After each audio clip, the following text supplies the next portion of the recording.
ನಮಸ್ಕಾರ ಸ್ನೇಹಿತರೆ. ಇವತ್ತಿನ ಕವನ ವಾಚನ ಕವಿ ಯಾರು ಅಂತಂದರೆ ನಮ್ಮ ನಾಡಿನ ಹೆಮ್ಮೆಯ ಹೆಸರಾಂತ ಪದ್ಮಶ್ರೀ ಪ್ರಶಸ್ತಿ ಪುರಸ್ಕೃತರು ನಮ್ಮ ನಿಮ್ಮೆಲ್ಲರ ಪ್ರೀತಿಯ ಡಾಕ್ಟರ್ ದೊಡ್ಡರಂಗೇಗೌಡರು. ಅವರ ಒಂದು ಕವನದ ವಾಚನವನ್ನು ಇವತ್ತು ಮಾಡ್ತಾ ಇದ್ದೇನೆ. ಬಹುಶಃ ಈ ಕವನ ಎಲ್ಲರಿಗೂ ಎಲ್ಲ ತರಹದಲ್ಲೂ ಸೂಕ್ತ ಅಂಥೇಳಿ ನನಗಂತೂ ಅನ್ನಿಸ್ತಾ ಇದೆ.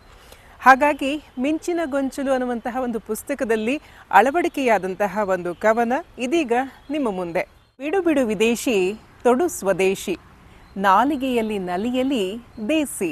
ನಮ್ಮ ನಲ್ಮೆಯ ನಾಡಲ್ಲಿ ನಾವೇಕೆ ಪರದೇಶಿ, ಬೇರೆ ದೇಶಕ್ಕಿಂತ ನಮ್ಮ ದೇಶವಾಸಿ.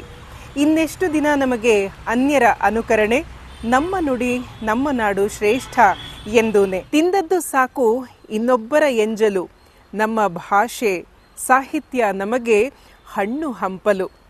ಇಲ್ಲವೇನು ನಮ್ಮಲ್ಲಿ ಸಂಸ್ಕೃತಿಯ ಗೊಂಚಲು, ಹಿಂಜರಿತ ಏತಕ್ಕೆ ಜಗಕ್ಕೆಲ್ಲ ಹಂಚಲು.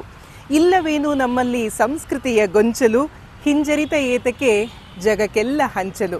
ನಮಸ್ಕಾರ.